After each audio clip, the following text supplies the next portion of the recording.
Hey all, Johnny Mullet here with another update on the bus build. Got a little bit of bad news for y'all, and for me actually. The last time I drove the bus, I noticed it was low in oil. I showed you all the small oil leak I had during the cross-country Skoolie trip. But my oil leak has gotten much worse. And if you look, maybe you can see the puddle of oil right there. So it was leaking pretty bad. I stopped for fuel. I let the bus run, and oh man, I just seen it dripping right out of the bottom. It was like drip, drip, drip, drip. I'm like, okay, so my leak has gotten bad enough that now it needs attention. So let's show you what we got going on here. If you look down there in the valley of the engine, you see all that engine oil? This entire valley was full of oil. And what it is, it took me a minute to find it, but this turbocharger on this bus is equipped with a exhaust back pressure valve. It's called an EBPV, which stands for exhaust back pressure valve. So it's basically a wastegate, and I don't know if I can get you a shot of it, but yeah, you're not going to see it from here, but there's the wastegate control right there on the side of the turbocharger. And what that thing does is, not all buses are equipped with this,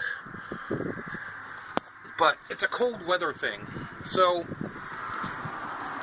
if your bus is like from the northeast region or the northwest or anywhere where it gets like really cold, they would equip the bus, it's an option, with this particular valve. And what it does is it keeps the exhaust as a flapper, and the flapper closes off the exhaust literally to allow the engine to warm up faster. So this way you get the operating temperature faster. And like I said, not all buses have this. And when I did the straight pipe exhaust on my bus, I was planning on deleting it anyway, because I already had the exhaust back pressure valve disactivated through the computer. So it's non-functional, but there's still oil that goes into it. So right now the oil is coming out of the actuator valve. So what I did is, online I looked it up. It's for a Power Stroke, which is a Ford 7.3 liter, which is the same engine as this one. What it is, it's a new pedestal. So the turbocharger sits on a pedestal, and the pedestal is equipped with the valve. The new pedestal I bought has no valve, and it also comes with a piece to replace the wastegate. So the kit I bought has a new pedestal, a new wastegate or exhaust turbo outlet without a wastegate, new bolts and new O-rings, and the price was $159. So I want you all to stay tuned.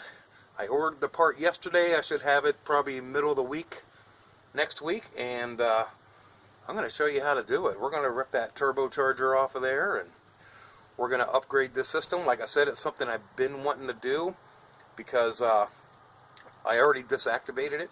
I wanted to delete it, and the bus said, you know what, bud, it's time to delete it now. So technically this is my very first issue I've had with the bus. I wouldn't call it a breakdown, because the bus never did break down, but it did lose a lot of oil. So I'm going to make another video here next week when I get the part. Hopefully the temperature warms up. If the temperature does not warm up, I'll just take the bus right to the shop and we'll do it there. I also want to complete the oil change service and grease job. I want to share with you guys how to do that on this particular T444E engine. So you guys stay tuned, because I got a lot of cool stuff coming for you guys. I'm going to have a new series for maintenance and repair. I want to do a Skoolie product review series on all of the stuff that I purchased for my Skoolie build. And I'm also going to do a series on, I think I told you not last video, maybe a couple of videos. I want to do a series on Skoolie tips for, anybody out there wanting to join the Skoolie life. What I have learned through my experience, I want to share all that with you. And that's probably going to be a pretty extensive series. So I want you all to stay tuned. Keep your eyes peeled for the, notifications. If you're not getting notifications, go ahead and click that subscribe button. Click the little bell there to make sure you're notified of all the new videos. So I already did the fuel filter. I showed you that on the last video with the fuel system. So once I get that faulty exhaust back pressure valve replaced and bypassed, I am going to do the complete oil change service on it, and it's going to be cool. It's going to be fun. So thank you all for watching. We'll see you next time.